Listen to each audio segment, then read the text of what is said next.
Hello students, my self Manohar Chandelia, senior faculty zoology. आज हम solution कर रहे हैं इको फिजिक्स पेपर 4 का, जिसमें जूलॉजी में 4-5 चैप्टर इंक्लूड है। एनिमल किंगडम है, स्ट्रक्चरल ऑर्गेनाइजेशन है, breathing and exchange of gases, body fluid and circulation और एक्सक्रीशन। तो आपने देखा है जैसे बायोकेम में भी आपने एक बार बायोलॉजी रिवाइज कर ली, तो आप ये मान के चलेंगे नीट के एग्जाम तक आपके बायो का 4 बार रिवीजन हो जाएगा। एक बार केमिस्ट्री के साथ बायोकेम में हो गया, फिर फिजिक्स के साथ फिजिक्स को में हो रहा है, उसके बाद दंगल आ जाएंगे और लास्ट मेजर पेपर होंगे। उसके हिसाब से आपके 4 बार एग्जाम से पहले बायो का पूरा सिलेबस गो थ्रू हो जाओगे आप। और इसमें इतनी बार रिवाइज करने के बाद, इतने सारे क्वेश्चन होने के बाद, मेरे को नहीं लगता कि कुछ ऐसा टॉपिक बच जाता है कि जो आपके एग्जाम में नीट में आ जाए और आपको पता ही नहीं हो। पेपर में कहीं ना कहीं वो चीज़ें आपको मिल ही जानी है। जो नीट के एग्जाम में आएंगी वो चीज़ें अपने पेपर में लगभग हर क्वेश्चन लगभग इन्हीं पेपरों से निकल के आ जाएगा, क्योंकि इतने सारे क्वेश्चन आपके सामने हो जाते हैं। ठीक है, तो अब हम स्टार्ट करते हैं क्वेश्चन नंबर 46 से, जिसमें दिया हुआ read the following statements. Cyclostomes have elongated body bearing 6 to 15 pair of gill slits. Correct statement है। साइक्लोस्टोमेटा में दीर्घित शरीर होता है और इनके अंदर गिल स्लिट्स की संख्या है वो 6 to 15 पेयर गिल स्लिट्स होते हैं। करेक्ट स्टेटमेंट है।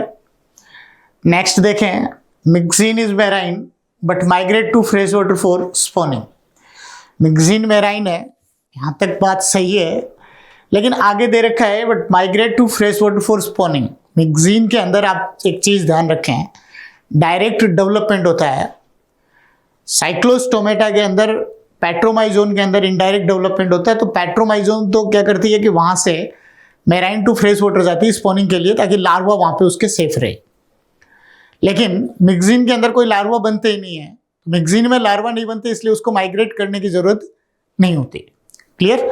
तो ये इनकरेक्ट स्टेटमेंट हो गया। उसके बाद देखें next, trygon have electric organ to protect them from enemy. Trygon में इलेक्ट्रिक ऑर्गन प्रेजेंट होते हैं, ये चीज स्टेटमेंट गलत है। ये टॉर्पिडो के अंदर इलेक्ट्रिक ऑर्गन होते हैं और इसीलिए टॉर्पिडो का नाम ही कॉमन नेम इलेक्ट्रिक ईल होता है। तो ये टॉर्पिडो के लिए स्टेटमेंट सही था। ट्राइगोन के अंदर स्टिंगिंग जो है वो जरूर होता है, स्टिंगिंग कैप्सूल होता है, लेकिन इलेक्ट्रिक ऑर्गन उसमें नहीं होता। गलत हो गया। Pterophyllum swim constantly to avoid sinking due to absence of air bladder. ये स्टेटमेंट भी गलत है। टेरोफिलम अपने आप में ओस्ट्रिक्थिस है, बोनीफिस है। बोनीफिस के अंदर सब में एयर ब्लैडर प्रेजेंट होता है, और एयर ब्लैडर जिनके अंदर भी प्रेजेंट है उनको कॉन्स्टेंटली स्विम करने की जरूरत नहीं होती। तो वो स्टेटमेंट जो है वो कॉन्ड्रिक्थिस के लिए सही है, ओस्ट्रिक्थिस के लिए स्टेटमेंट गलत है। तो उसके हिसाब से अगर हम देखें, how many are correct from the above statements, इनमें से करेक्ट स्टेटमेंट कितने हैं? तो इनमें से करेक्ट स्टेटमेंट केवल एक स्टेटमेंट करेक्ट है, फर्स्ट स्टेटमेंट करेक्ट है, बाकी सारे इनकरेक्ट है। तो आंसर आ जाएगा इसका थर्ड। 1 स्टेटमेंट जो है उसका करेक्ट है, बाकी तीनों स्टेटमेंट इनकरेक्ट है। नेक्स्ट देखें क्वेश्चन नंबर 47।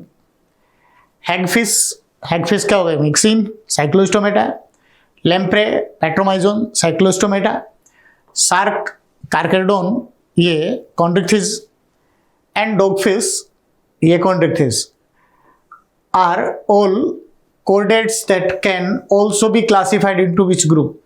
इन सबको हम एक सिंगल ग्रुप में क्लासिफाई कर रहे हैं, तो कौन से ग्रुप में ये इंक्लूड हो सकती हैं? कॉन्ड्रिक्थिस की बात करें तो ये 2 कॉन्ड्रिक्थिस है, लेकिन हैगफिश और लेम्प्रे ये कॉन्ड्रिक्थिस नहीं है, ये गलत हो गया। नेथोस्टोमेटा, नेथोस्टोमेटा के अंदर ये दोनों नेथोस्टोमेटा के मेंबर है, लेकिन साइक्लोस्टोमेटा एग्नेथा के मेंबर होते हैं, तो वो एग्नेथा डिवीजन में आते हैं, इसलिए ये भी इनकरेक्ट हो गया। वर्टिब्रेटा, ये सही होगा इसका कि ये चारों की चारों जो है वो वर्टिब्रेटा ग्रुप के अंदर इंक्लूड हो सकती है, क्योंकि एग्नेथा और नेथोस्टोमेटा ये दोनों ही डिवीजन कौन से सब फाइलम के होते हैं, वर्टिब्रेटा सब फाइलम के होते हैं, तो वर्टिब्रेटा इसका करेक्ट जाएगा।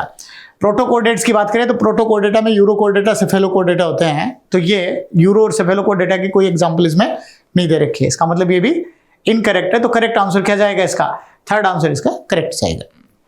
नेक्स्ट देखें, identify the aquatic mammals from the following. इनमें से एक्वेटिक मैमल्स आपको आइडेंटिफाई करने हैं, जलीय मेमेलिया को जो है वो आइडेंटिफाई करना है आपको। तो बैलेनोप्टेरा ब्लू व्हेल होती है, तो बैलेनोप्टेरा व्हेल है, ये एक्वेटिक मैमल है। इक्वस घोड़ा होता है, ये नहीं होगा। डेल्फिनस डॉल्फिन, ये एक्वेटिक मैमल है। टेरोपस चमगादड़ होता है, ये भी नहीं होगा। फेलिस बिल्ली, ये भी नहीं होगी। कार्केरोडोन शार्क होता है, ये एक मछली है, सॉरी ये मछली होती है। क्लियर यहाँ तक, कार्केरोडोन शार्क है जो एक कॉन्ट्रैक्ट फिश है, एक्वेटिक जरूर होती है लेकिन पीसीज का मेंबर हो। ये पूछा क्या है, मैमेलिया होना चाहिए। Identify the aquatic mammals from the following. Aquatic mammals कौन कौन से हो गए इसके, तो एक्वेटिक मैमल्स के अंदर जो है वो दो हो गए, बैलेनोप्टेरा और डेल्फिनस। तो फर्स्ट और थर्ड, तो first and third only, first answer इसका करेक्ट जाएगा। अगला देखें 49 में, read the following statements and select the option with all correct statement. Correct statement वाले अपने को स्टेटमेंट सेलेक्ट करने हैं, तो read the following statements and select the option with all correct statements. जिनके अंदर करेक्ट स्टेटमेंट है केवल आपको वही स्टेटमेंट सेलेक्ट करने हैं। क्लियर यहां तक। पहला, reptiles are mostly terrestrial tetrapod vertebrates, correct है। रेप्टाइल्स है वो कैसे हैं, सारे के सारे मोस्टली जो है वो टेरेस्ट्रियल है। क्लियर यहां तक। कुछ एक्वेटिक स्नेक वगैरह होते हैं लेकिन मोस्टली टेरेस्ट्रियल होते हैं, टेट्रापोड वर्टिब्रेट्स है, करेक्ट है। A muscular diaphragm is present in birds separating thoracic cavity from the abdominal cavity, गलत है। मस्कुलर डायफ्राम मेमेलिया में होता है, बर्ड्स में नहीं होता। All the mammals are viviparous and exhibit direct development, all the mammals दे दिया, ये गलत है, क्योंकि मैमल्स के अंदर जो प्रोटोथीरिया मैमल्स होते हैं, ऑर्निथोरिंकस होता है, वो ओविपेरस है। इसके अलावा मोस्टली प्रोटोथीरिया के अलावा जो मैमल्स होते हैं वो विविपेरस है, लेकिन यहाँ स्टेटमेंट क्या दे दिया, all the mammals are viviparous, इसका मतलब ये भी इनकरेक्ट स्टेटमेंट हो गया। नेक्स्ट देखें, bony fishes have 5 to 7 pair of gills which are covered by operculum on each side. Bony fish के अंदर 5 to 7 पेयर नहीं होता, 4 पेयर गिल स्लिट्स होते हैं, तो ये इनके अंदर इनकरेक्ट स्टेटमेंट हो गया। अगला देखें, alimentary canal, urinary and reproductive tract open into A common chamber cloaca in amphibia, ये करेक्ट है।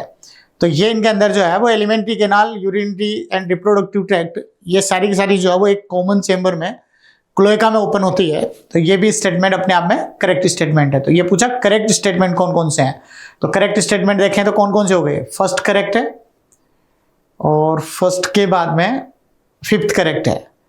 केवल 2 ही स्टेटमेंट करेक्ट है इसमें, ओनली फर्स्ट एंड फिफ्थ, तो आंसर आ जाएगा सेकंड। क्लियर, आगे बढ़ें।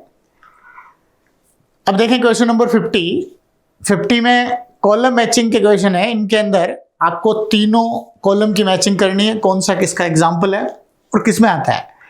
एंजल फिश की बात करें तो एंजल फिश कौन सी होगी, एंजल फिश का कॉमन नेम जो होता है, ये एंजल फिश अपने आप में कॉमन नेम है। जूलॉजिकल नेम अगर देखें, जीनस देखें इसका, तो टेरोफिलम होती है।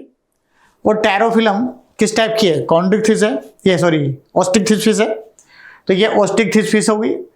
तो इसके हिसाब से अगर हम देखें तो ऑस्टिकथिस फिश, एंजल फिश ऑस्टिकथिस है, तो इसमें ऑस्टिकथिस का कौन सा कैरेक्टर है, 3 चैम्बर डर्ट नहीं है, ये भी नहीं है, ये भी नहीं है, तो ऑस्टिकथिस का एयर ब्लैडर प्रेजेंट होंगे।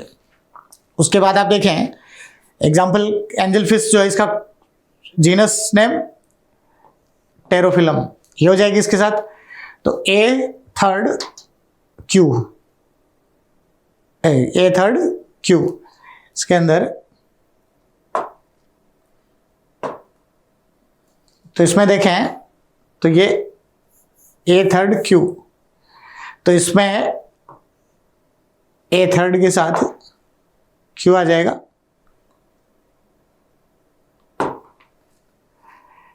थर्ड के साथ Q.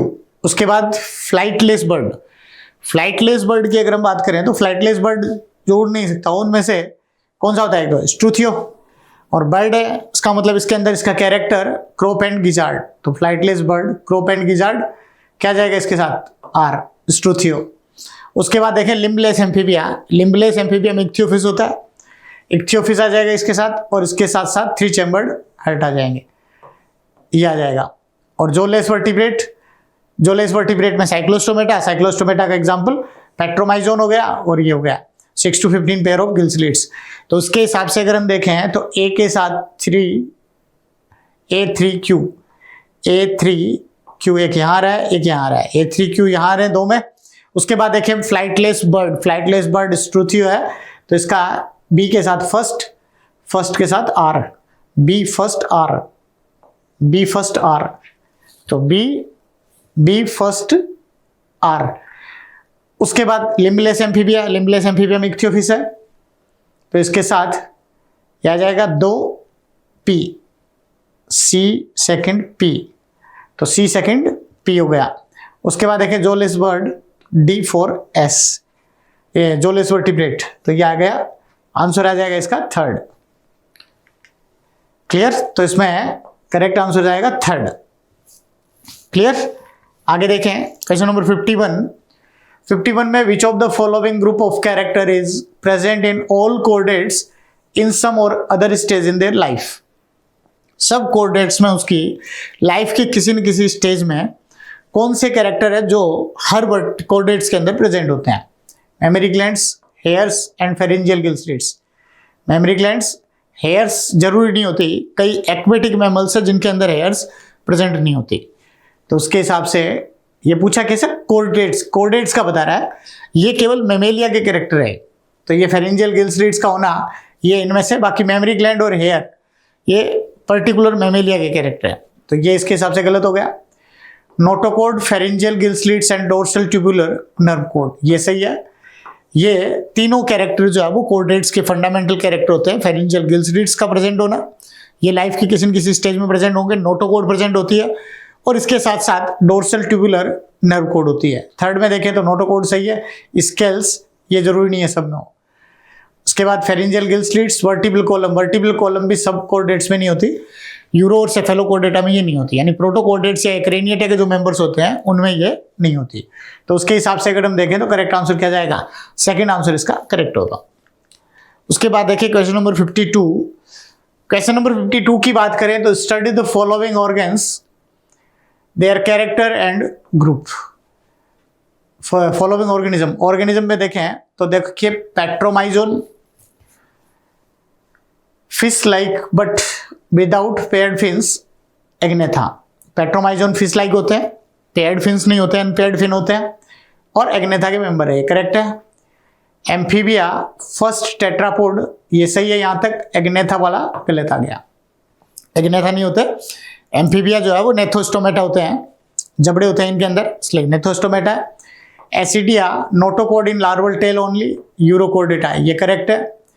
Amphioxus fish like burrowing, fish like लेकिन बरोइंग ये दे रखा है, लेकिन आगे यूरोकोर्डेटा दे दिया, ये यूरोकोर्डेटा नहीं होता है, क्या होता है? सेफेलोकोर्डेटा का मेंबर है, इसलिए which of the above two are correct. तो इनमें से करेक्ट कौन कौन से हैं? ए और सी, तो ए एंड सी तीसरा करेक्ट हो जाएगा इसका 3rd आंसर। क्लियर? आगे देखें क्वेश्चन नंबर 53 में observe the given diagram. The diagram represents, तो आप देख रहे हो भी इनमें से एक्टोडर्म है, मीजोडर्म है, एंडोडर्म है। तो एक्टो, मीजो और एंडोडर्म तीनों लेयर है, ये एक्टोडर्म, मीजोडर्म और एंडोडर्म, यानी तीनों लेयर जो है वो इसके अंदर प्रेजेंट है। तीनों जर्म लेयर अगर प्रेजेंट होती है इसका मतलब इट मीन्स ट्रिप्लोब्लास्टिक है। अब इनके अंदर जो है वो ट्रिप्लोब्लास्टिक एनिमल्स में भी, जिनके अंदर एक्टो और एंडोडर्म के बीच मीजोडर्म से कवर्ड सिलोम प्रेजेंट होती है, वो सिलोमेट होते हैं, जिनमें सिलोम एब्सेंट है वो एसिलोमेट होते हैं। तो यहाँ पे ये आप देख रहे हो गट है इसकी, तो यहाँ आप देख रहे हो तीनों जर्म लेयर तो प्रेजेंट है, लेकिन इनके बीच में कहीं भी सिलोमिक कैविटी नहीं है। तो सिलोमिक कैविटी नहीं है इसका मतलब एसिलोमेट एनिमल्स है, तो ट्रिप्लोब्लास्टिक एंड एसिलोमेट एनिमल होंगे। तो ये acoelomate and triploblastic embryo 3rd हो जाएगा, एसिलोमेट है और ट्रिप्लोब्लास्टिक एम्ब्रियो है। क्लियर? 54 में देखें, read the following statements, metagenesis is observed in गोर्गोनिया। गलत है, गोर्गोनिया में मेटाजेनेसिस नहीं होती। ओबेलिया में मेटाजेनेसिस पॉसिबल है, गोर्गोनिया में नहीं होगी। इनमें लाइफ की केवल एक स्टेज होती है। Echinoderms are triploblastic and coelomate animals, correct है। इकाइनोडर्म्स ट्रिप्लोब्लास्टिक भी होते हैं, तीनों जर्म लेयर है, इसके साथ साथ ये सिलोमेट एनिमल्स होते हैं, ट्रू सिलोम होती है।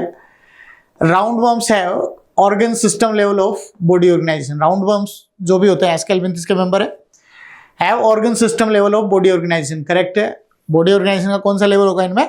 ऑर्गन सिस्टम लेवल का बॉडी ऑर्गेनाइजेशन है। Comb plates present in ctenophores help in digestion, ये गलत है। कॉम्ब प्लेट्स प्रेजेंट होती है टीनोफोर्स में, यहां तक सही है, लेकिन डाइजेशन में हेल्प नहीं करती। ये इसके लोकोमोशन में हेल्प करती हैं। इसके बाद देखिए water vascular system is characteristic of echinus. ये इकाइनस इकाइनोडर्मेटा का मेंबर है, तो वाटर वास्कुलर सिस्टम का पाया जाना ये भी अपने आप में जो है वो एक इकाइनोडर्मेटा का कैरेक्टर हो गया। तो उसके हिसाब से देखा जाए तो इसमें पूछा क्या है, चूज द करेक्ट आंसर। इसमें से करेक्ट आंसर को सिलेक्ट करना अपने को। कौन कौन से इसके करेक्ट आंसर होते हैं? तो बी, सी एंड ई। तो इसके करेक्ट आंसर हो जाएंगे बी, सी, ई आर करेक्ट। चौथा आंसर इसका करेक्ट जाएगा, बी, सी, ई आर करेक्ट। क्लियर? उसके बाद आप देखें क्वेश्चन नंबर 55। क्वेश्चन नंबर 55 में एसर्शन रीजन का क्वेश्चन दे रखा है। Hemichordata was earlier considered as a subphylum under phylum chordata. तो इसमें पहले हेमिकोर्डेटा को कोर्डेटा का एक सबफाइलम माना था, और कोर्डेटा के अंदर 3 सबफाइलम पहले इंक्लूड किए जाते थे प्रोटोकोर्डेट्स में, जिनके अंदर एक हेमिकोर्डेटा, यूरोकोर्डेटा एंड सेफेलोकोर्डेटा, ये प्रोटोकोर्डेट्स के 3 ग्रुप थे।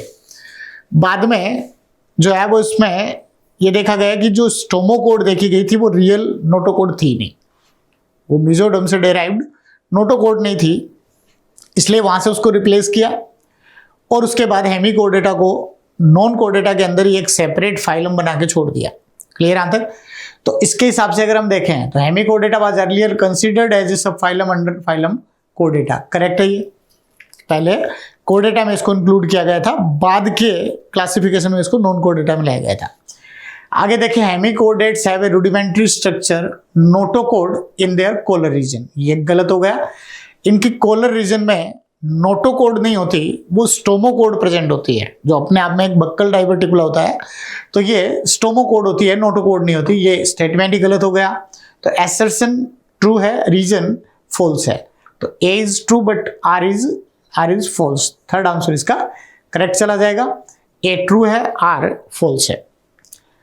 आगे देखें नेक्स्ट 56 में स्टेटमेंट फर्स्ट है aquatic arthropods and molluscs have a balancing organ statocyst, correct है।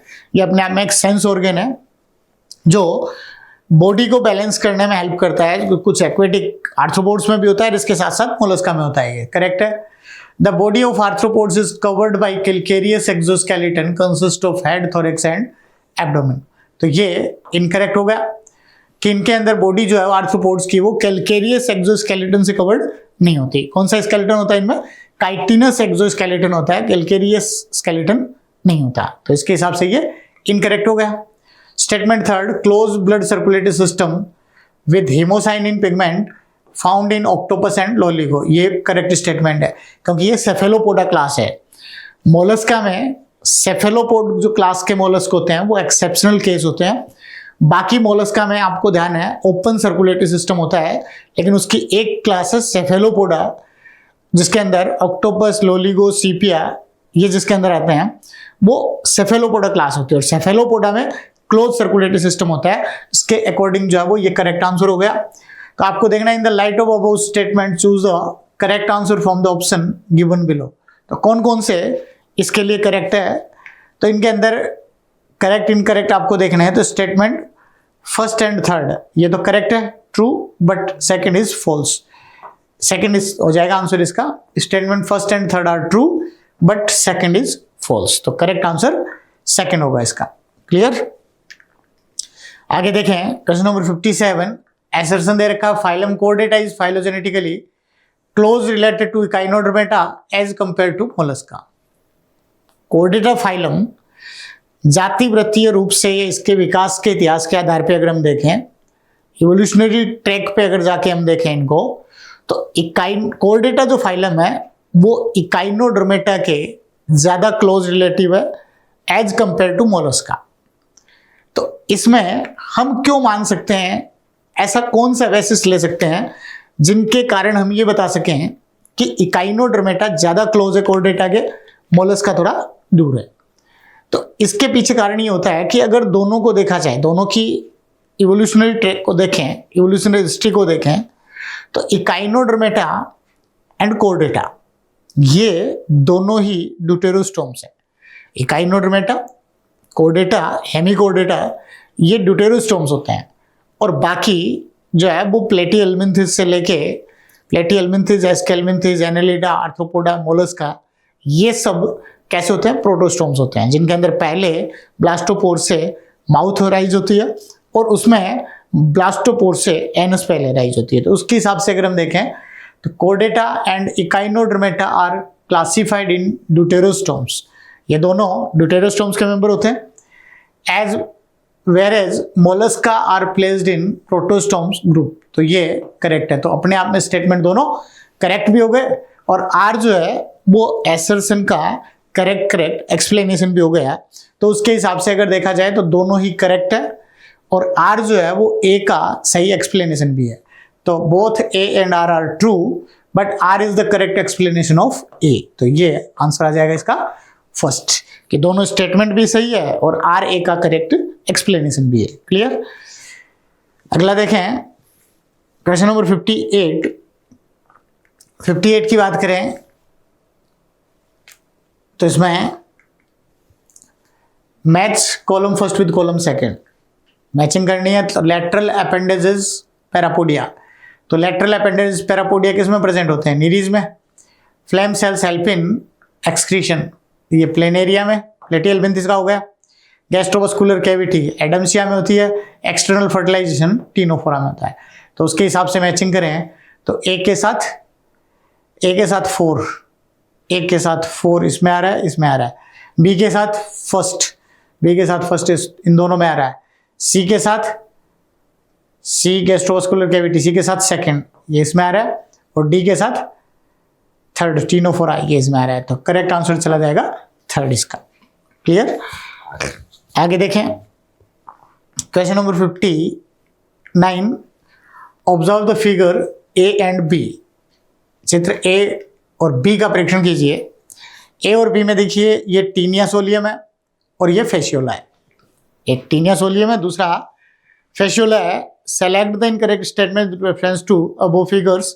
Both are endoparasite in animals. Correct है, दोनों ही एनिमल्स में एंडोपैरासाइट है। इनकरेक्ट देखना है आपको, इसमें भी इनकरेक्ट स्टेटमेंट देखना है कि कौन सा इनके लिए। तो दोनों ही एनिमल्स में एंडोपैरासाइट होते हैं, फेशियोला भी और टीनिया भी।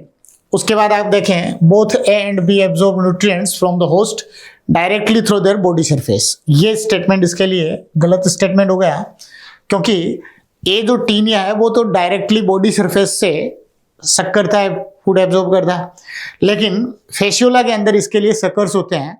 फेशियोला जो फूड को सक करता है वो सकर्स के थ्रू करता है। तो ये स्टेटमेंट इसका गलत स्टेटमेंट हो गया। अगले स्टेटमेंट पे जाएं, sexes are not separate in both animals. ये सही है, दोनों में सेपरेट सेक्स नहीं होते, दोनों बाइसेक्सुअल होते हैं। उसके बाद देखें both are triploblastic bilateral symmetrical and coelomate acoelomate animals. Correct है, प्लेटिहेल्मिन्थिस है तो बाइलेटरल सिमेट्रिकल भी है, एसिलोमेट भी है, और इसके साथ साथ बाइलेटरल सिमेट्रिकल ट्रिप्लोब्लास्टिक भी है। क्लियर यहां तक। तो ये स्टेटमेंट इनकरेक्ट कौन सा इसके लिए, तो सेकंड ऑप्शन जो है वो इनकरेक्ट है, क्योंकि ए जो है वो पूरी बॉडी सरफेस से फूड एब्जॉर्ब करेगा, न्यूट्रिएंट्स को एब्जॉर्ब करेगा, लेकिन बी जो है वो सकर्स के थ्रू करता है।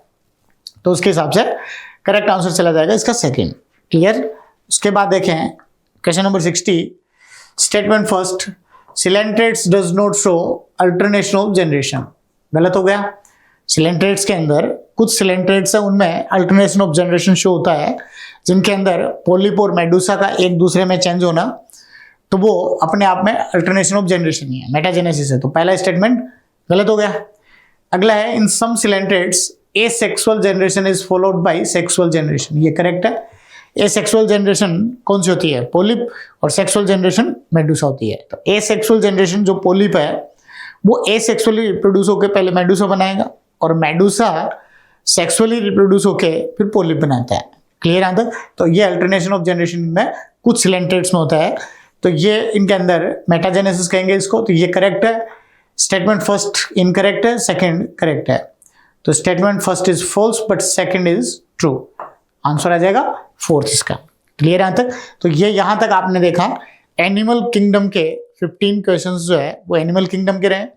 अब इसके बाद आप देखेंगे इसमें स्ट्रक्चरल ऑर्गेनाइजेशन फ्रॉग कॉकरोच में से। तो इसमें नेक्स्ट क्वेश्चन देखें हम, क्वेश्चन नंबर 61 में दे रखा है assertion during expiration in human the diaphragm relaxes and become dome shape. Expiration होता है उस समय डायफ्राम जो है वो रिलैक्स होता है और डोम शेप हो जाता है। ये डायफ्राम रिलैक्स और डोम शेप हो जाएगा, उसके कारण जो है वो क्या रहेगा?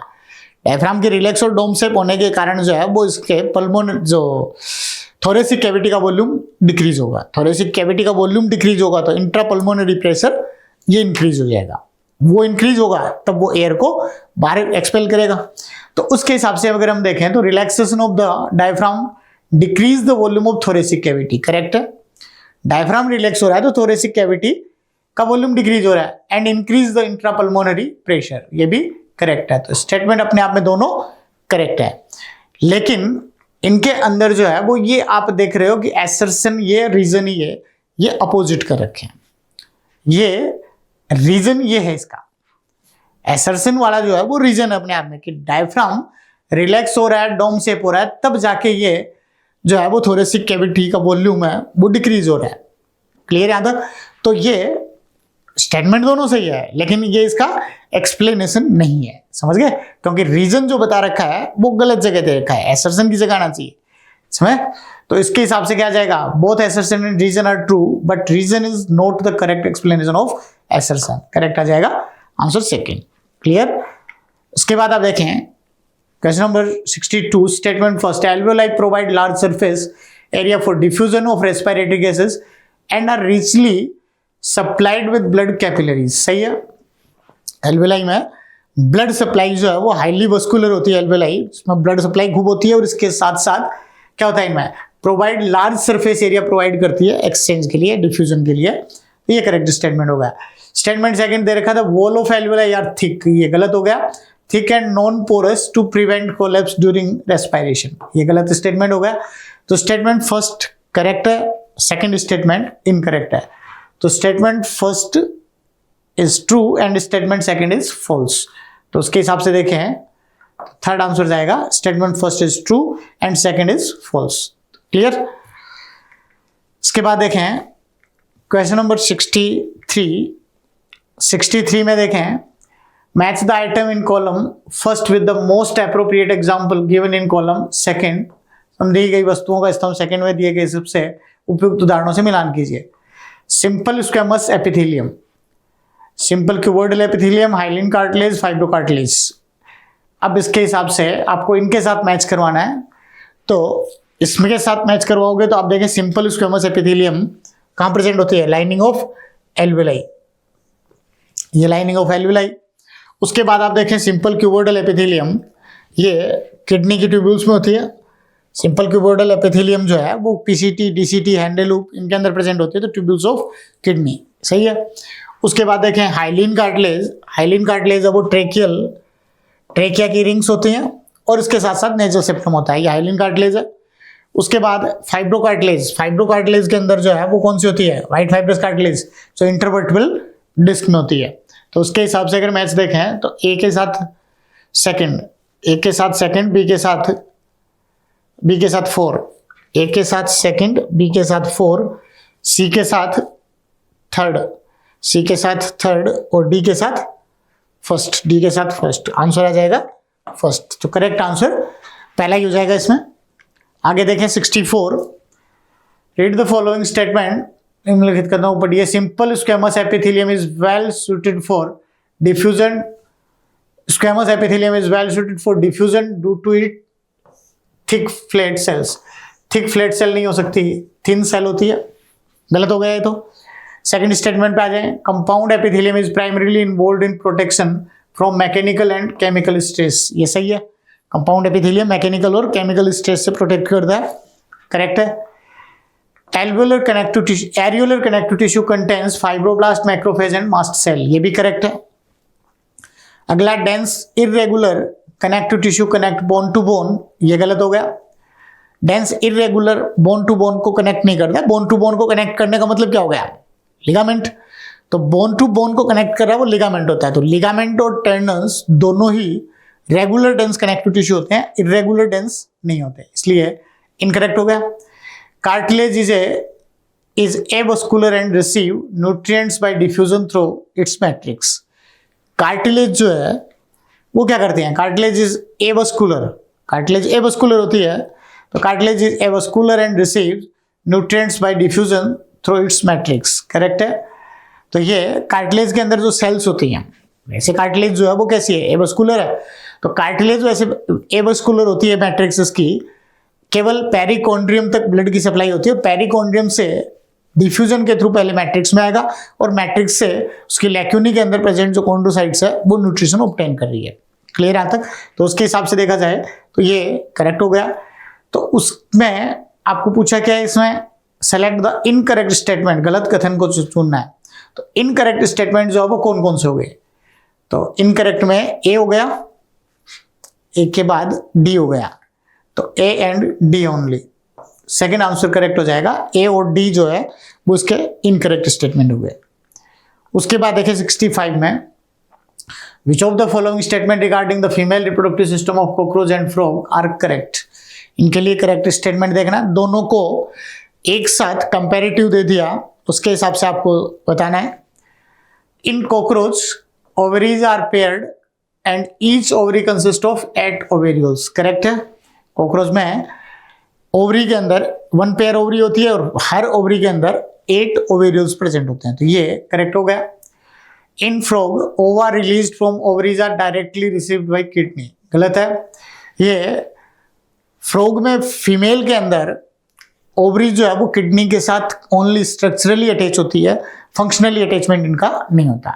लेकिन बात करें अगर मेल फ्रॉग की, तो मेल फ्रॉग के अंदर testis and kidney both are structurally and functionally attach to one another.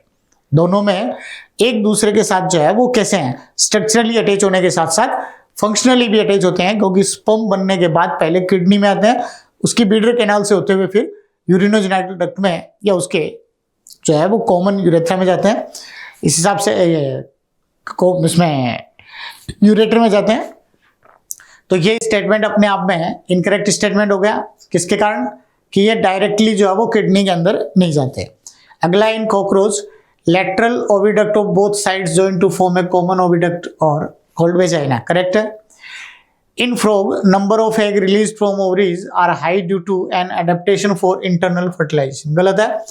ये हायर नंबर में ओवा प्रोड्यूस करना, ये इंटरनल फर्टिलाइजेशन को वो नहीं करता, एक्सटर्नल फर्टिलाइजेशन को सिक्योर करने के लिए होता है। देखिए फीमेल एक बार में जो है वो 2500 से 3000 एग ले करती हैं, तो वो इंटरनल फर्टिलाइजेशन को सिक्योर नहीं कर रहा, उसका जो है वो एडेप्टेशन नहीं है, वो एक्सटर्नल फर्टिलाइजेशन सिक्योर हो जाए उसके लिए एडेप्टेशन है। क्लियर यहाँ तक। और फ्रॉग के अंदर होता भी कौन सा, एक्सटर्नल फर्टिलाइजेशन होता है, तो ये इनकरेक्ट हो गया। In female cockroach mushroom gland help in formation of ऊथिका, गलत है। मशरूम ग्लैंड जो है वो ऊथिका नहीं बनाती, ये अपने आप में स्पर्मेटोफोर की फॉर्मेशन करना, उसको न्यूट्रिशन प्रोवाइड करना, ये काम करती हैं।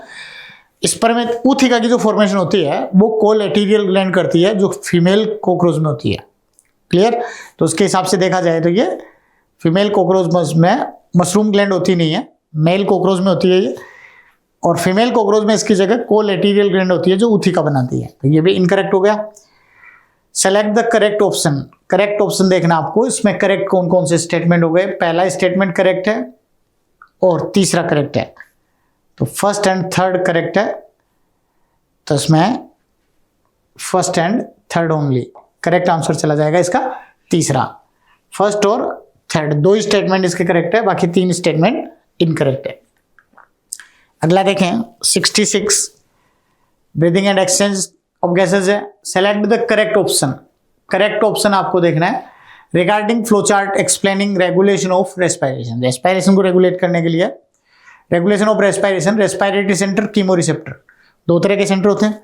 कीमो रिसेप्टर जो है वो कहाँ कहाँ प्रेजेंट होते हैं? एक तो रेस्पिरेटरी रिदम सेंटर के पास, और रेस्पिरेटरी रिदम सेंटर कहाँ होता है? मेडुला में। तो ये आपके एनसीईआरटी में दे रखे हैं कीमो रिसेप्टर या कीमो सेंसिटिव जो सेंटर होते हैं वो 2 जगह प्रेजेंट होते हैं। एक तो मेडुला में प्रेजेंट होते हैं रेस्पिरेटरी रिदम सेंटर के पास, आरआरसी के पास, और दूसरे जो है वो कैरोटिड आर्टरी और एओर्टिक आर्क। तो कैरोटिड आर्टरी और एओर्टिक आर्क जो है उनके अंदर प्रेजेंट होते हैं। तो उसके हिसाब से अगर देखा जाए तो कीमो रिसेप्टर में मेडुलरी कीमो रिसेप्टर्स ये तो कौन से हो गए? जो आरआरसी के पास है। दूसरे carotid artery and aortic arch में है। क्लियर यहाँ तक? इधर देखें तो रेस्पिरेटरी सेंटर में 2 है, मेडुलरी रेस्पिरेटरी सेंटर और पोंटिन रेस्पिरेटरी सेंटर। पोंटिन रेस्पिरेटरी सेंटर जो पोन्स वेरुलाई में होते हैं, और मेडुलरी रेस्पिरेटरी सेंटर जो डोर्सल और वेंट्रल रेस्पिरेटरी सेंटर होते हैं। तो इनके अंदर जो है वो एक तो डोर्सल रेस्पिरेटरी सेंटर होता है, डोर्सल रेस्पिरेटरी ग्रुप डीआरजी, और दूसरा होता है ventral respiratory group. Ventral respiratory group जो है वो नॉर्मल रेस्पिरेशन में कहीं काम नहीं आता। ये फोर्सफुल ब्रीदिंग अगर कर रहे हैं तो वहाँ वेंट्रल रेस्पिरेटरी ग्रुप काम आता है, और नॉर्मल के अंदर जो है वो डोर्सल रेस्पिरेटरी ग्रुप है वो उसको रेगुलेट करता है। तो यहाँ तो आ जाएगा डीआरजी, डोर्सल रेस्पिरेटरी ग्रुप, ये वीआरजी हो गया। फिर आगे देखें तो पोंटिन रेस्पिरेटरी सेंटर। पोंटिन रेस्पिरेटरी सेंटर में एक तो एपनोस्टिक होता है और एक न्यूमोटेक्सिक सेंटर होता है। तो बी की जगह जो है वो क्या आना चाहिए? यहाँ दूसरा जो सेंटर होता है वो न्यूमोटेक्सिक सेंटर। तो ये एपनोस्टिक और न्यूमोटेक्सिक सेंटर हो गए।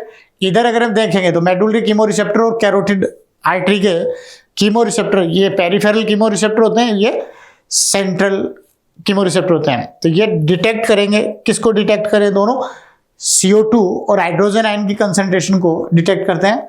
CO2 plus CO2 and hydrogen ion concentration, इनको डिटेक्ट करेंगे, इनकी बढ़ी हुई कंसंट्रेशन को डिटेक्ट करेंगे इन ब्लड। डी ब्लड का मतलब जो है वो कौन सा है? कैरोटिड आर्टरी में, एओर्टिक आर्क में, इनके अंदर जो ब्लड जा रहा है वो कैसा है? ऑक्सीजनेटेड या डीऑक्सीजनेटेड? इनके अंदर आर्टरी के अंदर जो ब्लड जा रहा है, पंप हो रहा है हेड से, वो कैसा ब्लड जा रहा है? ऑक्सीजनेटेड ब्लड पंप हो रहा है। तो डी की जगह क्या आ जाएगा? Oxygenated blood. तो इसके हिसाब से इसके अंदर जो है वो आपको ABCD को डिटेक्ट करना है, आइडेंटिफाई करना है कि ABCD की जगह क्या आना चाहिए। एक ही जगह तो आना चाहिए DRG, एक ही जगह DRG, डोर्सल रेस्पिरेटरी ग्रुप, इसमें दे रखा है और इसमें भी दे रखा है, इसमें भी दे रखा है। उसके बाद आप देखें बी के अंदर न्यूमोटेक्सिक सेंटर। न्यूमोटेक्सिक सेंटर यहां दे रखा है, यहां दे रखा है। सी के अंदर किसके लिए होता है? CO2 और हाइड्रोजन आयन कंसंट्रेशन के लिए। तो CO2 और hydrogen ion concentration, CO2 hydrogen ion concentration यहां दे रखी है, और CO2 हाइड्रोजन आयन कंसंट्रेशन यहां दे रखी है। समझ गए? तो यहां भी CO2 हाइड्रोजन आयन कंसंट्रेशन दे रखी है, और उसके बाद जो है वो दे रखा है इसमें आगे डी की जगह ऑक्सीजनेटेड ब्लड। तो ऑक्सीजनेटेड ब्लड है वो इसमें दे रखा है यहाँ। क्लियर यहां तक? यहाँ डी ऑक्सीजनेटेड ब्लड दे दिया इसलिए गलत हो गया, यहाँ डी वाला गलत हो गया है, डी ऑक्सीजनेटेड ब्लड दे रखा है। और इसके अंदर जो है वो अगर वैसे गलत हो गया, न्यूमोटेक्सिक सेंटर ए में नहीं आएगा, ए में आएगा DRG, बी में आएगा न्यूमोटेक्सिक सेंटर। थर्ड में आप देख लिया ये ऑक्सीजनेटेड है, सही हो गया। और उसके बाद जो है वो फोर्थ में DRG, pneumotaxic, CO2 and hydrogen ion concentration, D oxygenated blood. तो ये गलत हो गया। तो देखे सही जो है वो कौन सा होगा इसमें? थर्ड जो है वो इसका करेक्ट आंसर जाएगा। A DRG, B pneumotaxic centre, C CO2 and hydrogen ion concentration, D oxygenated blood. Clear? तो आगे देखें next question number 67। Select the, ये कॉकरोच का क्वेश्चन है अभी। कॉकरोच के बॉडी के अकॉर्डिंग, मॉर्फोलॉजी के अकॉर्डिंग क्वेश्चन फ्रेम किया गया क्वेश्चन है, जिसके अंदर दे रखा है select the correct option regarding different segment in cockroach from given figure. इनके बारे में बताना है। ये हेड है, थोरेक्स है और एब्डोमेन है। हेड वाला जो पार्ट होता है उसमें आपको ध्यान है 6 सेगमेंट जो है वो फ्यूज होके हेड बनाते हैं, जो हेड कैप्सूल बन जाता है, और उसके अंदर one pair antenna, one pair compound eye, one pair ocelli ये प्रेजेंट होंगे। फिर थोरेक्स के अंदर 3 सेगमेंट होते हैं, प्रोथोरेक्स, मेसोथोरेक्स, मेटाथोरेक्स। प्रोथोरेक्स की जो डोर्सल कवरिंग है प्रोनोटम होती है, और ये इनके अंदर एब्डोमिनल ग्रुप है, एब्डोमिनल पार्ट है। एब्डोमिनल पार्ट में 10 सेगमेंट होते हैं एडल्ट में। तो उसके हिसाब से अगर आप देखें तो पहले में देखें 3 सेगमेंट्स इन एडल्ट, तो पहला तो वैसे ही गलत हो गया, 3 सेगमेंट होते ही नहीं है, या तो 6 सेगमेंट होते हैं या फिर एडल्ट में जाके 1 हो जाते हैं। निम्फ में 6 और एडल्ट में 1 सेगमेंट होता है जो अपने आप में एक हेड कैप्सूल बना देता है। अगला दे रखा 1 पेयर कंपाउंड आइज, ये ठीक है यहां तक। प्रोनोटम भी होता है थोरेक्स में और 10 सेगमेंट इन एडल्ट, ये करेक्ट हो जाएगा।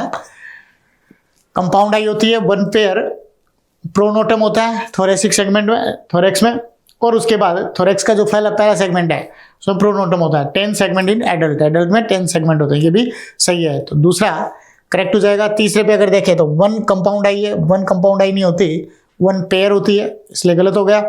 अगले में 1 पेयर कंपाउंड आई, प्रोनोटम, और यहाँ 12 सेगमेंट दे दिया, ये गलत हो गया। तो उसके हिसाब से करेक्ट आंसर क्या जाएगा? सेकेंड आंसर इसका करेक्ट चला जाएगा। क्लियर? आगे देखें 68 microscopic cross section view of different structure are given below, select the correct option regarding of them. अब आप सबसे पहले तो इनको चारों को आपको आइडेंटिफाई करना है। ये कौन सा हो गया? एरियोलर कनेक्टिव टिश्यू, ये areolar connective tissue, adipose connective tissue है।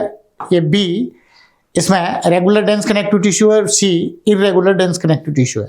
तो उसके हिसाब से अगर हम देखें तो ए बिनीथ द स्किन सही हो जाएगा, स्किन के नीचे होता है। Support framework of epithelial tissue, ये यहां तक सही है। बी पेरिओस्टियम पेरिकोन्ड्रियम, गलत हो गया। पेरिओस्टियम और पेरिकोन्ड्रियम के अंदर जो है वो इरेगुलर डेंस होता है। सी जो है वो पेरिओस्टियम पेरिकोन्ड्रियम में होता है, तो ये गलत हो गया सेकंड। आगे देखें सेकंड ऑप्शन में ए बिनीथ द स्किन करेक्ट है। अगला है support framework of epithelial tissue, सही है। एपिथेलियल टिश्यू के लिए सपोर्ट फ्रेमवर्क तैयार कर रहा है ये, और एपिथेलियल टिश्यू का एक सपोर्ट फ्रेमवर्क तैयार करने में काम आता है। बी टेंडन एंड लिगामेंट, तो बी जो है वो regular dense connective tissue, tendon and ligament है, सही है बी तक। उसके बाद देखें सी, इसमें सी में पेरिओस्टियम पेरिकोन्ड्रियम, सही है। इरेगुलर डेंस कनेक्टिव टिश्यू है वो पेरिकोन्ड्रियम पेरिओस्टियम में, इन दोनों के अंदर इरेगुलर डेंस होता है, सही है। और डी जो है वो अपने आप में एडिपोज टिश्यू है, ये सही है। तो करेक्ट आंसर चला जाएगा इसका सेकंड। क्लियर यहां तक? आगे देखें क्वेश्चन नंबर 69। तो ये 68 के बाद 69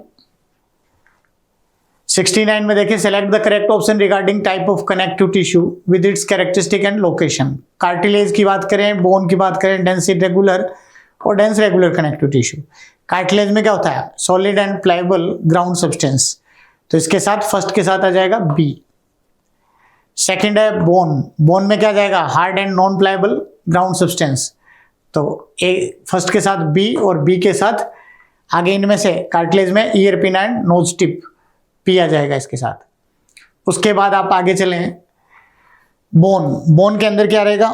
बोन में है hard non pliable and ground substance, इसके साथ ए में hard non pliable and ground substance, तो ये इसके साथ ए, और ए के साथ आगे ये किसमें आ जाएगी? लिम्ब एंड स्कल, क्यू, तो ये हो गया इसके साथ। थर्ड है dense irregular connective tissue. Third में डेंस इरेगुलर कनेक्टिव टिश्यू की बात करें तो डेंस इरेगुलर कनेक्टिव टिश्यू में fibres are not arranged in row, तो डी आएगा इसके साथ, और डी के साथ आगे इनमें से कौन सा रहेगा?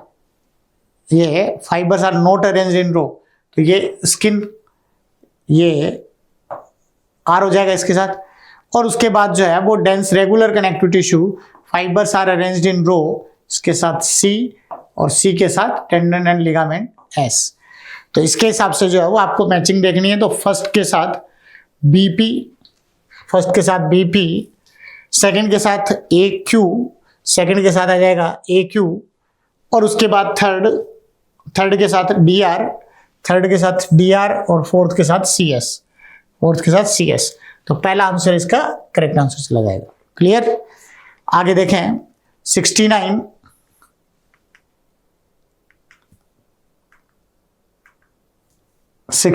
में ये हो गया आपके, हाँ ये रिपीट हो गया क्वेश्चन, 69 हो गया।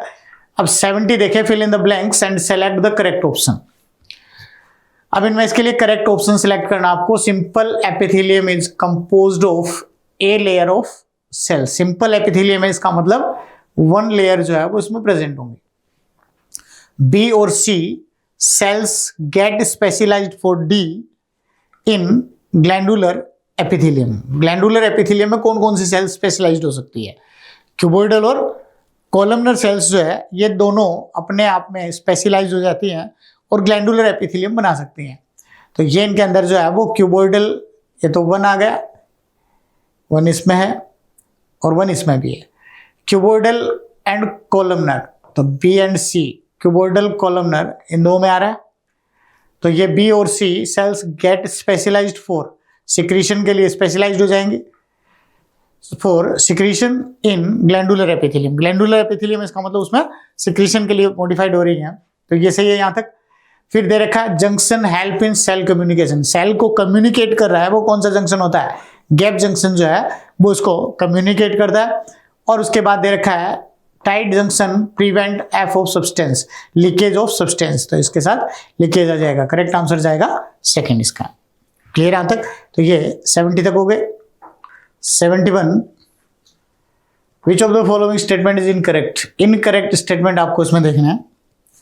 तो इनकरेक्ट स्टेटमेंट के हिसाब से देखें, internal respiration is the exchange of respiratory gases between alveolar air and alveolar capillaries. ये ही इनकरेक्ट हो गया अपने आप में। इनकरेक्ट ही छांटना आपको। इंटरनल रेस्पिरेशन केवल एल्वेलर एयर और एल्वेलर कैपिलरी के बीच में एक्सचेंज होने को इंटरनल नहीं कहेंगे। इंटरनल रेस्पिरेशन का मतलब है लंग्स के अंदर आई हुई एयर का ब्लड के साथ टिश्यू की तरफ ट्रांसपोर्ट होना, वो इंटरनल रेस्पिरेशन है। एक्सटर्नल रेस्पिरेशन अपने आप में ब्रीदिंग होती है। ब्रीदिंग का मतलब बाहर की एटमॉस्फेरिक एयर का लंग्स में आना, लंग्स की एयर का बाहर निकल जाना, वो अपने आप में एक्सटर्नल रेस्पिरेशन है। इंटरनल रेस्पिरेशन का मतलब है लंग्स के अंदर जो एयर आ गई उसका ब्लड के साथ टिश्यू में जाना, टिश्यू की CO2 का वापस ब्लड के साथ लंग्स में आना, वो इंटरनल रेस्पिरेशन है। तो ये गलत दे दिया। Gases between alveolar air and alveolar capillary, केवल कैपिलरी के अंदर आ जाना ही इंटरनल रेस्पिरेशन नहीं है। तो गलत हो गया statement. Multicellular organism have specialised structure for gas exchange, सही है स्टेटमेंट। मल्टी सेलुलर ऑर्गेनिज्म जितने भी होते हैं उन सब के अंदर, कईयों के अंदर लंग्स होते हैं, कुछ में स्किन के थ्रू होता है, कुछ में इनके लिए जो है वो पल्मोनरी शेक होते हैं। तो अलग अलग एनिमल्स के अंदर जो है वो मल्टी सेलुलर एनिमल्स में कोई न कोई रेस्पिरेटरी सरफेस प्रोवाइड करने के लिए रेस्पिरेटरी ऑर्गन स्पेशलाइज प्रेजेंट होते हैं। गलत हो गया, सही हो गया statement. FRC ERV plus RV, ये करेक्ट है। FRC ERV और RV के टोटल के बराबर होता है। Haemoglobin is 100% saturated when bound to 4 oxygen molecule. तो चारों ऑक्सीजन मॉलिक्यूल के साथ बाइंड हो जाता है तो ये 100% जो है वो सैचुरेट हो जाता है। तो ये इसमें सही है। तो इनकरेक्ट पूछा है तो फर्स्ट आंसर करेक्ट हो जाएगा। क्लियर? देखिए 72, how many of the following statements are correct? Statement कितने करेक्ट स्टेटमेंट है? As the oxygen dissociation curve shift to the right, the affinity of the hemoglobin of for oxygen is decreased, सही है statement. Oxyhaemoglobin dissociation curve है वो जैसे जैसे right की side shift होता है, तो राइट शिफ्ट होने का मतलब ही क्या है कि डिसोसिएट हो रहा है। तो ऑक्सीजन डिसोसिएट हो रही है हीमोग्लोबिन से, तो हीमोग्लोबिन की परसेंटेज सैचुरेशन डिक्रीज होती जाएगी। तो ये सही है पहला स्टेटमेंट।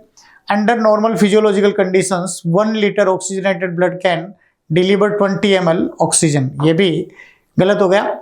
1 लीटर नहीं होता है, 100 ml ब्लड जो है वो 20 ml को लेके जाता है, लेकिन टिश्यू में कितने डिलीवर करता है? उनमें से भी 5 ml को टिश्यू में डिलीवर करता है।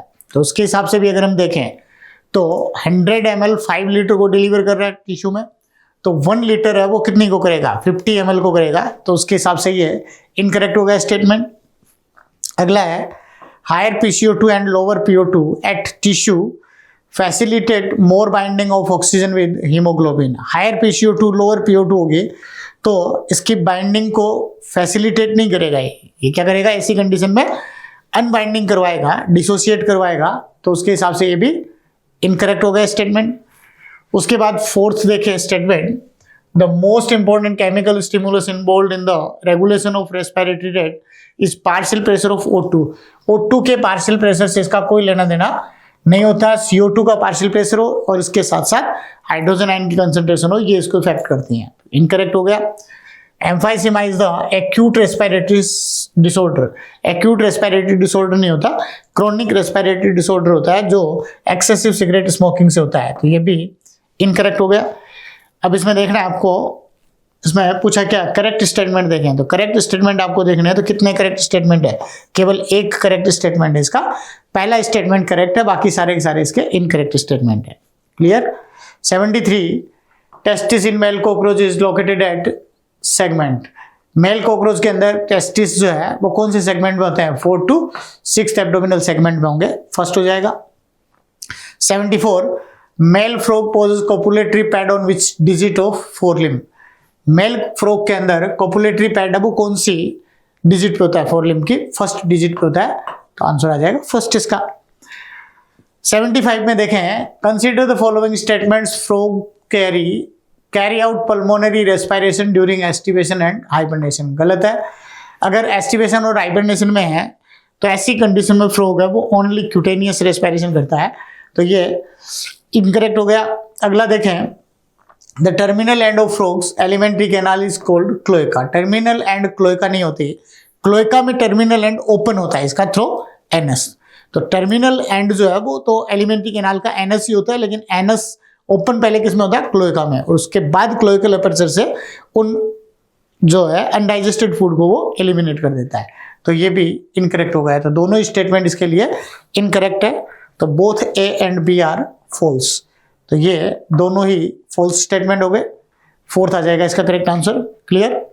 Next, identify the wrong statement with reference to the function of lymphatic system. अब इसके बाद के जो क्वेश्चन है वो 15 क्वेश्चन जो है लास्ट के वो body fluid and circulation and excretion से है। तो इनमें आप देखें लिम्फेटिक सिस्टम के बारे में आपको क्या देखना है, रॉन्ग स्टेटमेंट आइडेंटिफाई करना है। क्लियर यहाँ तक। पहला दे रखा है, act as a middleman between blood and tissue, correct है। It has no role in destroying the invading microorganism, ये गलत हो गया, क्योंकि इसके अंदर जो लिम्फोसाइट्स फेगोसाइट्स जो प्रेजेंट होती हैं वो क्या करती हैं, ब्लड के साथ जो माइक्रो ऑर्गेनिजम्स आते हैं उनको अलग से फिल्टर कर देती है और फिर उसके बाद उनको खत्म करती हैं, तो उसके हिसाब से ये इनकरेक्ट हो गया। Transport digested fats to the blood vascular system, ये भी करेक्ट है, क्योंकि डाइजेस्टेड फैट का एब्जॉर्प्शन है वो ब्लड नहीं करता है, डायरेक्ट किसके थ्रू जाता है, वो लिम्फ के थ्रू आता है, और लिम्फ लास्ट में उसको ब्लड में छोड़ती है। उसके बाद एक transport lymphocytes from lymph glands to the blood, ये भी सही है।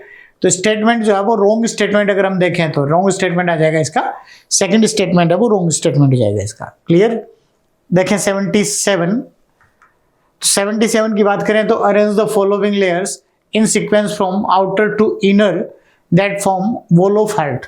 तो वॉल ऑफ हार्ट के अंदर एक तो सबसे बाहर की तरफ अगर देखें तो जैसे पेरिकार्डियम है, तो पेरिकार्डियम के अंदर सबसे बाहर की जो लेयर कवरिंग होती है इसकी वो फाइब्रस पेरिकार्डियम होती है, और उसके बाद जो है वो फाइब्रस पेरिकार्डियम के बाद अंदर उसके अंदर की तरफ पैराइटल पेरिकार्डियम होगी। पैराइटल पेरिकार्डियम के बाद जो है वो उसकी वॉल होती है, वॉल के अंदर सबसे बाहर एपिकार्डियम, मायोकार्डियम, एंडोकार्डियम। तो ये सीक्वेंस अगर देखें तो सबसे पहले क्या आनी चाहिए, फाइब्रस पेरिकार्डियम, तो फर्स्ट फाइब्रस पेरिकार्डियम, उसके बाद सेकंड पे पैराइटल पेरिकार्डियम, उसके बाद थर्ड पे एपिकार्डियम, और फोर्थ पे मायोकार्डियम, और फिफ्थ पे एंडोकार्डियम। तो सीक्वेंस क्या आनी चाहिए, DB ACE, DBACE, तो थर्ड आंसर इसका करेक्ट आ जाएगा DBACE। समझ गए, बाहर से अंदर की तरफ देखनी है। उसके बाद आप देखें क्वेश्चन नंबर 78 में दे रखा है, स्टेटमेंट देखने आपको। Statement first, RH antigen of the foetus do not get expose to the RH negative blood of mother in the first pregnancy. तो ये फर्स्ट प्रेगनेंसी में माँ का नेगेटिव ब्लड और बच्चे की RH एंटीजन जो है इनके बीच कोई कनेक्शन नहीं होता क्योंकि दोनों प्लेसेंटा के थ्रू एक दूसरे से सेपरेट होते हैं। तो इसमें आगे दे रखा है maternal and foetal bloods are well separated by the placenta. दोनों एक दूसरे से प्लेसेंटा के थ्रू जो है वो पूरी तरीके से सेपरेट होते हैं, इसलिए कहीं भी दोनों का ब्लड मिक्स नहीं होता। क्लियर यहाँ तक? इसीलिए पहले बच्चे में कोई इरिथ्रोब्लास्टोसिस फीटलिस जैसी कोई भी एबनॉर्मेलिटी नहीं आती क्योंकि दोनों के ब्लड एक दूसरे से सेपरेट होते हैं। तो ये अपने आप में स्टेटमेंट दोनों करेक्ट है और ये इसका करेक्ट एक्सप्लेनेशन भी आएगा। तो ये इसमें है both statement first and second are correct and statement second is correct explanation of statement first. तो आंसर पहला करेक्ट हो जाएगा इसका। क्लियर? आगे देखें 79 globulins primarily are involve in defence mechanism of the body. Correct है, ग्लोबुलिन प्रोटीन है वो इम्यूनोग्लोबुलिन एंटीबॉडी बनाती है जो डिफेंस मैकेनिज्म में हेल्प करता है। Basophils are least among the total WBC, ये भी करेक्ट है। बेसोफिल सबसे कम होती है, कितनी होती है टोटल WBC की? 0.5 से 1% जो है वो टोटल WBC की होती है।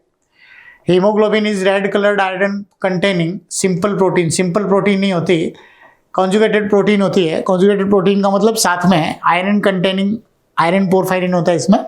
तो ये थर्ड गलत हो गया। Thrombocytes are cell fragments produced from megakaryocytes, ये सही है। थ्रोम्बोसाइट्स है वो मेगा कैरियोसाइट्स है, उन सेल से बनी होती है। Fibrins are formed by the conversion of inactive fibrinogen in the plasma by hormone thrombin. Thrombin hormone नहीं होता, एक प्रोटीन होती है जो एंजाइम की तरह काम करती है इसमें। तो ये गलत हो गया इसमें। तो उसके हिसाब से how many statements are not incorrect. Not incorrect का मतलब ही क्या हो गया? करेक्ट कितने हैं। नोट इनकरेक्ट का मतलब सीधा सीधा क्या हो गया कि करेक्ट स्टेटमेंट कितने हैं। तो करेक्ट स्टेटमेंट कौन कौन से हो गए इसके? ए हो गया, बी और डी। तो ए बी डी 3 स्टेटमेंट इसके करेक्ट है। तो करेक्ट आंसर चला जाएगा इसका थर्ड, ये करेक्ट आंसर जाएगा फोर्थ। क्लियर यहां तक? तो 3 स्टेटमेंट इसके करेक्ट हो गए। अब आगे देखें क्वेश्चन नंबर 80 में कॉलम मैचिंग के है। कॉलम मैचिंग के हिसाब से अगर हम देखें तो कॉलम मैचिंग में ए ब्लड ग्रुप है, उसमें एंटीजन ए होती है, एंटीबॉडी बी होती है। तो ए के साथ एंटीबॉडी बी होगी, सही है। एंटीजन ए है उसमें एंटीबॉडी बी होगी। डोनर जो है वो इसका कौन सा होगा? तो ए वाले का डोनर जो है वो कौन कौन से हो सकते हैं? ए ब्लड ग्रुप वाला डोनर हो सकता है उसके लिए और ओ वाला डोनर हो सकता है। तो ए और ओ ये 2 इसके लिए डोनर हो सकते हैं, ए और ओ। बी जिसका ब्लड ग्रुप है, बी ब्लड ग्रुप है, उसमें एंटीजन बी होगी, एंटीबॉडी ए होगी। तो इसके साथ ये सही है। इसके लिए डोनर कौन सा हो सकता है? बी के लिए बी हो सकता है और ओ हो सकता है। खुद का ब्लड ग्रुप वाला तो डोनर हो गई, इसके साथ साथ ओ हो सकता है। तो इसके लिए बी और ओ ये इसके 2 डोनर हो सकते हैं। जिसका ब्लड ग्रुप ए बी है उसमें एंटीजन ए और बी दोनों होगी लेकिन एंटीबॉडी एक भी नहीं होगी। तो इसके साथ एंटीबॉडी नील। इसके लिए ए बी वाले के लिए जो है वो डोनर कौन कौन से हो सकते हैं? ए बी यूनिवर्सल रिसेप्टर होता है, यूनिवर्सल रिसेप्टर होता है, इसके लिए का मतलब इसके लिए डोनर सारे हो सकते हैं। तो इसके अंदर जो है वो डोनर ए बी और ओ सारे हो जाएंगे। जिसका ब्लड ग्रुप ओ है, ब्लड ग्रुप ओ है, उसमें एंटीजन एक भी नहीं है लेकिन एंटीबॉडी दोनों है, एंटी ए एंड बी दोनों है। और ओ वाले के लिए डोनर केवल ओ ही हो सकता है। क्लियर यहां तक? अब इसके हिसाब से मैचिंग अगर हम देखें तो मैच अगर करवा के देखोगे तो कैसे कैसे होगा? फर्स्ट के साथ 1 हो गया, फिर इसके साथ डी हो गया। फर्स्ट 1 डी, सेकंड 2 इसके साथ सी हो गया, सेकंड 2 सी, सेकंड 2 और इसके लिए बी के लिए बी और ओ सी हो गया। उसके बाद देखें थर्ड ए बी, तो इसके साथ ये हो गया 3 हो गया, 3 के साथ बी इसके डोनर, ये सही है। 4 ए, तो 4 ए, तो ये हो गया इसका फर्स्ट आंसर, इसका करेक्ट जाएगा। क्लियर? उसके बाद देखिए क्वेश्चन नंबर 81 नंबर क्वेश्चन अगर देखें तो fill in the blanks. Ventricular systole, the ventricular pressure causing the B of AB valve. Ventricular systole जो है वो किसके ऊपर प्रेशर लगा रहा है, ventricular systole, the ventricular pressure को इंक्रीज करेगा डिक्रीज करेगा, इंक्रीज करेगा, तो इंक्रीज इसमें है और इसमें है इंक्रीज, इसमें भी इंक्रीज है, pressure causing the closing of AV valve. तो वेंट्रिकुलर प्रेशर अगर बढ़ेगा तो वेंट्रिकुलर एवी वाल्व जो है वो क्लोज होंगे, तो इसके साथ क्लोजर आना चाहिए, क्लोजर इसमें भी है, इसमें भी है और इसमें भी है। यहां तक सही चल रहा है। 3 में the first heart sound is associated with the closing of AV valve. First heart sound जो है वो एवी वाल्व की क्लोजिंग पे आती है, तो क्लोजर ऑफ एवी वाल्व, ये ओपनिंग आ गया इसलिए गलत हो गया, तो closure of AV valve, closure of SLV ये गलत हो गया, तो ये यहां तक सही चल रहा है। The second heart sound is associated with the closure of SLV, semilunar valve, तो ये सेकंड आंसर इसका करेक्ट हो जाएगा। क्लियर। अगला देखें 82 में आप देखें, to obtain standard ECG electrodes on the body of patient are applied on, कहाँ अप्लाई की जाती है, इलेक्ट्रिक लीड को कहाँ अप्लाई करेंगे पेशेंट पे, लेफ्ट रिस्ट, राइट रिस्ट और लेफ्ट एंकल पे, तो दोनों रिस्ट पे और उसके साथ साथ जो है वो लेफ्ट एंकल पे लगाई जाती हैं, ये करेक्ट हो जाएगा सेकंड। उसके बाद आप देखें 83 में assertion reason, AV node is relay point in conducting system of heart, सही है। एवी नोड जो है वो क्या है, हार्ट का जो कंडक्टिंग सिस्टम है उसमें एक रिले सेंटर की तरह, ये रिले पॉइंट की तरह काम करेगा, सही है। रीजन में दे रखा है AV node relays the cardiac impulse received from the SA node to atrial musculature, ये गलत हो गया। एसए नोड से लिए गए इंपल्स को कहाँ भेजता है, ये वेंट्रिकुलर वॉल की तरफ भेजेगा, एट्रियल वॉल की तरफ इसमें नहीं भेज रहा, तो इसका मतलब ये स्टेटमेंट गलत हो गया, तो A is correct but R is incorrect. चौथा हो जाएगा ए करेक्ट है और आर इनकरेक्ट है। क्लियर। उसके बाद देखें 84 में गिवन स्टेटमेंट देखने आपको, terrestrial adaptation necessitated the production of lesser toxic nitrogenous waste, correct है। फॉर एलिमिनेशन ऑफ वाटर, गलत दे दिया, एलिमिनेशन करने के लिए, वाटर को एलिमिनेट करने के लिए नहीं कर रहा है, ये वाटर कंजर्वेशन के लिए कर रहा है कि वाटर ज़्यादा से ज़्यादा कंजर्व किया जा सके। इसके लिए टेरेस्ट्रियल एनिमल्स जो होते हैं उनके अंदर अमोनिया की बजाय उसको लेसर टॉक्सिक यूरिया या यूरिक एसिड में कन्वर्ट करके उसको बॉडी से बाहर एलिमिनेट किया जाता है, तो ये वाटर को कंजर्व कर रहा है, वाटर एलिमिनेट नहीं करवा रहा है, तो इसलिए गलत हो गया। Survey of animal kingdom presents a variety of excretory structure, correct है। कई सारे एनिमल्स के अंदर जो है वो अलग अलग टाइप के एक्सक्रीटरी ऑर्गन्स हैं, वो इसमें प्रेजेंट होते हैं। Clear. Protonephridia are primarily concern to remove nitrogenous waste, ये भी इनकरेक्ट हो गया। प्रोटोनेफ्रिडिया प्राइमरीली कंसर्न जो है वो नाइट्रोजनस वेस्ट को रिमूव करने के लिए नहीं होते, ऑस्मो रेगुलेशन में इसका मेन रोल होता है, तो प्राइमरी फंक्शन अगर इसके हिसाब से देखें, वैसे तो एक्सक्रीशन में रोल होता है प्रोटोनेफ्रिडिया का, लेकिन प्राइमरीली दे दिया इसने, इसके हिसाब से अगर देखें तो प्राइमरीली जो है वो इसका रोल होता है ऑस्मो रेगुलेशन में, तो इसके हिसाब से ये इनकरेक्ट हो गया। अगला देखें तो nephridia helps to remove nitrogenous waste and maintain a fluid and ionic balance, ये ऑस्मो रेगुलेशन को भी करता है, उसके साथ साथ एक्सक्रीशन भी करता है, तो सही स्टेटमेंट है। Green glands perform the excretory function in rotifers, गलत है। रोटीफर्स में ग्रीन ग्लैंड नहीं होती, ग्रीन ग्लैंड या एंट्रिनल ग्लैंड्स होती हैं वो क्रस्टेशिया में होती है। रोटीफर्स जो होते हैं उसके अंदर प्रोटोनेफ्रिडिया होते हैं, तो उसके थ्रू उसमें रेस्पिरेशन ये एक्सक्रीशन होगा, तो ये गलत हो गया स्टेटमेंट। इसमें पूछा हाउ मेनी ऑफ द वो statements are not incorrect, not incorrect का मतलब भी वही हो गया कि सही स्टेटमेंट जो है वो कितने हैं, इसमें करेक्ट स्टेटमेंट कितने हैं, तो नॉट इनकरेक्ट का मतलब ही क्या है, करेक्ट स्टेटमेंट कौन कौन से है, तो करेक्ट स्टेटमेंट बी है और उसके बाद डी है, तो बी और डी के हिसाब से करेक्ट स्टेटमेंट 2 हो गए इसके, तो आंसर हो जाएगा इसका फर्स्ट। उसके बाद देखें identify the labelling A to K and read the information about them. A जो है वो क्या हो गई इसमें, ए इसके अंदर वेन हो गई, तो ये इंफीरियर विना केवा, और उसके बाद बी जो है वो इसमें डोर्सल आर्टरी है, ये डोर्सल आर्टरी, ये इंफीरियर विना केवा है, और उसके बाद इधर देखें आगे तो ए बी सी जो है वो इसमें क्या दे रखी है, ये इनके अंदर रीनल आर्टरी दे रखी है, सी रीनल आर्टरी है और डी रीनल वेन है। रीनल वेन जो यहाँ से ब्लड को कलेक्ट कर रही है और सी रीनल आर्टरी है। उसके बाद देखें सी डी ई जो है वो क्या है, ई लेफ्ट किडनी और जी ई एफ जो है यहाँ जी राइट किडनी, एफ जो है वो क्या है, ये रीनल पेल्विस है, रीनल पेल्विस एफ, एफ के बाद ई एफ जी, जी हो गई राइट किडनी, एच यूरेटर, आई यूरिनरी ब्लैडर, जे यूरेथ्रा और के यूरेथ्रल ओपनिंग है। इस तरीके से इसकी लेवलिंग हो गई। अब आप देखें if E and G are kidney then both are situated between the T12 to L3 level. सही है, दोनों अगर किडनी है ये तो कहाँ प्रेजेंट होती है, T12 से L3 लेवल तक जो है वो ये प्रेजेंट होती है। सही स्टेटमेंट हो गया। Is situated slightly lower than G, ये इनकरेक्ट हो गया। ई जो है वो क्या है, लेफ्ट किडनी है, लेफ्ट किडनी थोड़ा सा ऊपर होती है, राइट किडनी थोड़ा नीचे होती है, तो उसके हिसाब से उल्टा दे दिया ये, is situated slightly lower than G, जबकि ये अपर देन होती है। क्लियर।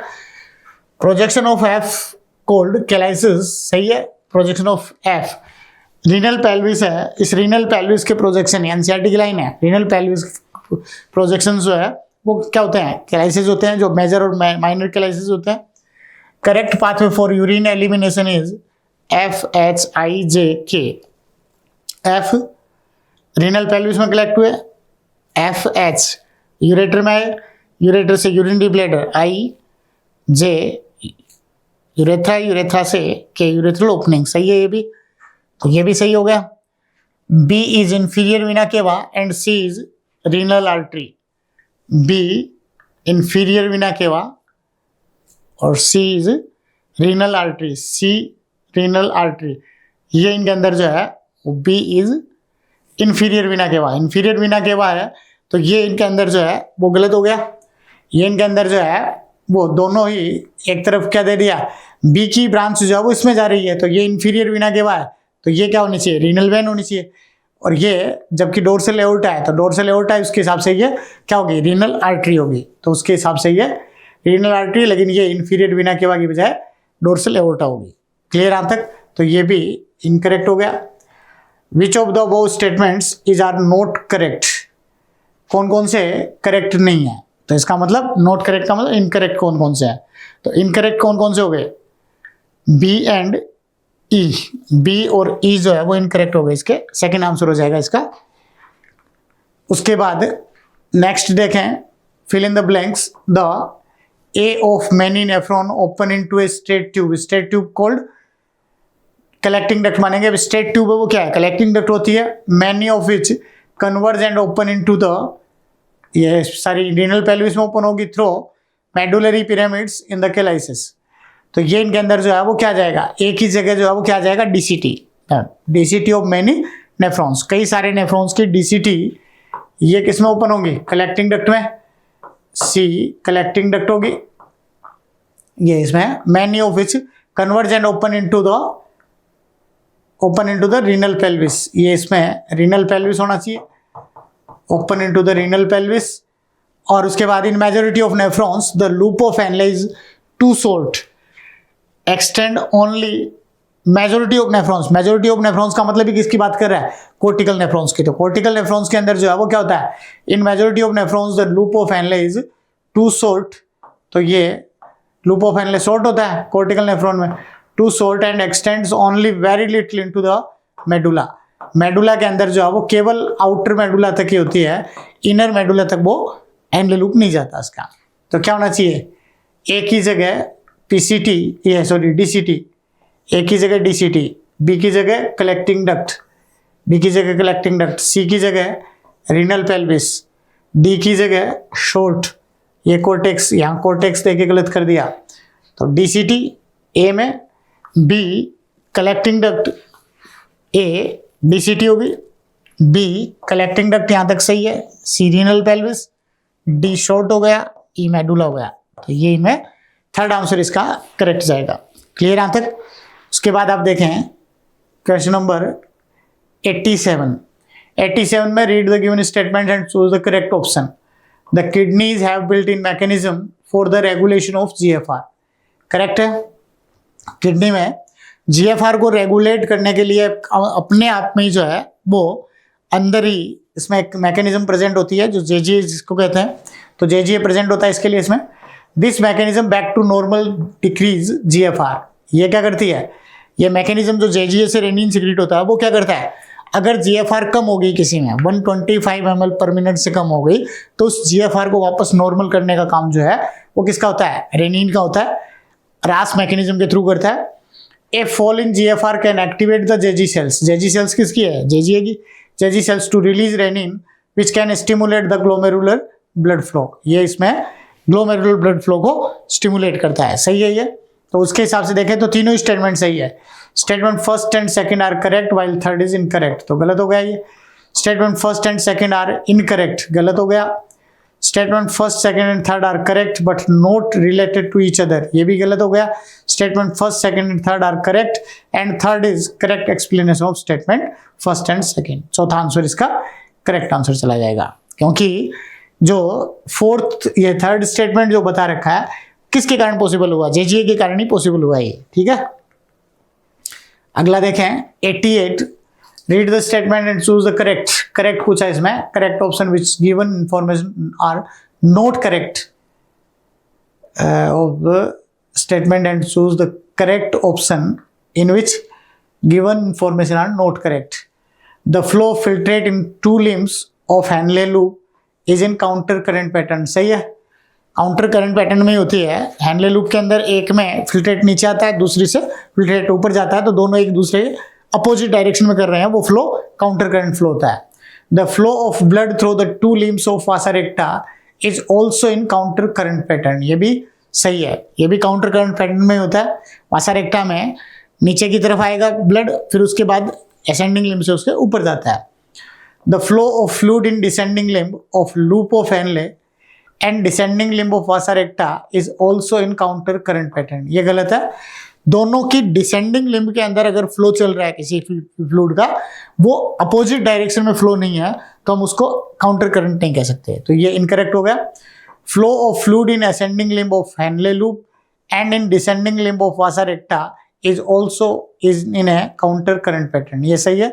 तो काउंटर करंट पैटर्न कौन सा नहीं है, जो सेम डायरेक्शन में चल रहा हो वो काउंटर करंट नहीं होता, तो थर्ड आंसर इसका करेक्ट हो जाएगा। क्लियर यहां तक। उसके बाद देखें, identify the correct option regarding the labelling ABCD in given flow chart.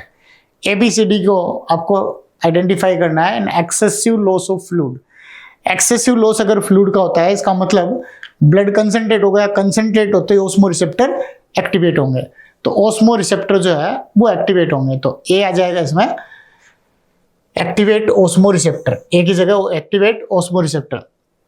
Stimulate hypothalamus, osmo receptor अगर स्टिमुलेट हो रहे हैं, एक्टिव हो रहे हैं, तो ऑस्मो रिसेप्टर एक्टिवेट होते ही हाइपोथैलेमस को स्टिमुलेट करेंगे, और हाइपोथैलेमस को स्टिमुलेट करने का मतलब ही क्या होगा, हाइपोथैलेमस जैसे स्टिमुलेट होगा, हाइपोथैलेमस का स्टिमुलेट होने का मतलब जो है वो क्या हो गया, ये हाइपोथैलेमस ADH सिंथेसाइज करना शुरू कर देगा। ADH सिंथेसाइज करेगा तो DCT कलेक्टिंग डक्ट से वाटर का रीएब्जॉर्प्शन होगा, जो क्या करेगा, डायूरेसिस को रोकता है, और डायूरेसिस को रोकेगा, it means prevent diuresis and increase reabsorption. तो सी की जगह या ये बी की जगह स्टिमुलेट हाइपोथैलेमस, स्टिमुलेट हाइपोथैलेमस।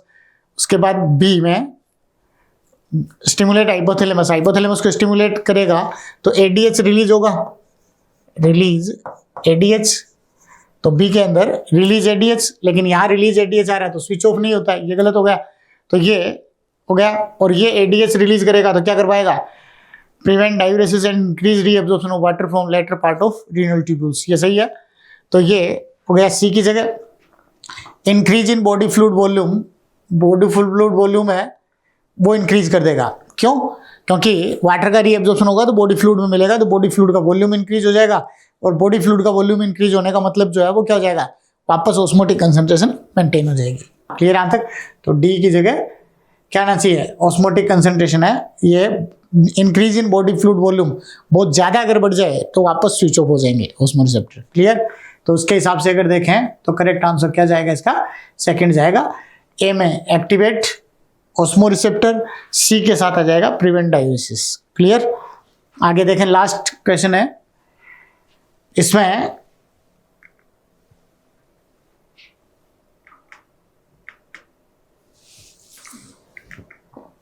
इसमें देखना है, लिस्ट मैचिंग करनी है। सिबेशियस ग्लैंड जो है उससे सिक्रीट होगा sterols and hydrocarbons. Sebaceous gland oil gland होती है, sterols and hydrocarbons, protective only, covering for skin, ये हो जाएगा। स्वेट ग्लैंड है, उसमें लैक्टिक एसिड होता है और ये कूलिंग इफेक्ट भी होता है इसका। लीवर से कोलेस्ट्रॉल उसको एलिमिनेट करवाएगा और कोलेस्ट्रॉल जो है वो बीपी रेगुलेशन में हेल्प करता है। उसके बाद किडनी के अंदर जो है वो क्या आएगा, एसिड बेस बैलेंस हो जाएगा, किडनी एसिड बेस बैलेंस, और उसके साथ डिग्रेडेड स्टेरॉइड हार्मोन्स, कोलेस्ट्रॉल के बाद डिग्रेडेड स्टेरॉइड हार्मोन्स, ये डिग्रेडेड स्टेरॉइड हार्मोन्स ये इसके साथ आएगा। तो डिग्रेडेड स्टीरोल्स एंड हाइड्रोकार्बन्स और इसके साथ डिग्रेडेड स्टेरॉइड हार्मोन्स। उसके बाद किडनी एसिड बेस बैलेंस, और एसिड बेस बैलेंस के साथ साथ बीपी रेगुलेशन भी करेगा। और उसके बाद diabetes mellitus, less insulin secretion है तो इसके साथ ketoacidosis and ketonuria. Clear, ये हो जाएंगे। तो उसके हिसाब से अगर देखें तो सिबेशियस ग्लैंड ए के साथ 3, A3B 2 में आ रहा है। उसके बाद स्वेट ग्लैंड B1A ये इसमें आ गया। उसके बाद लीवर का देखें, कोलेस्ट्रॉल C4C ये आ गया। D2D ये आ गया। और उसके बाद E5E D2D CD है ये, यहाँ ये E आएगा फिर, तो E5E फर्स्ट ऑप्शन इसका करेक्ट हो जाएगा। क्लियर यहाँ तक? तो ये आपके सारे क्वेश्चन का सॉल्यूशन हो गया। उम्मीद है आपका पेपर बढ़िया ही हुआ होगा, और आगे इससे अगला पेपर हो, दंगल का पेपर हो, उसमें और बेस्ट करें, मेजर में उससे बेस्ट करें, और नीट का सबसे बेस्ट पेपर करें। All the best, thank you.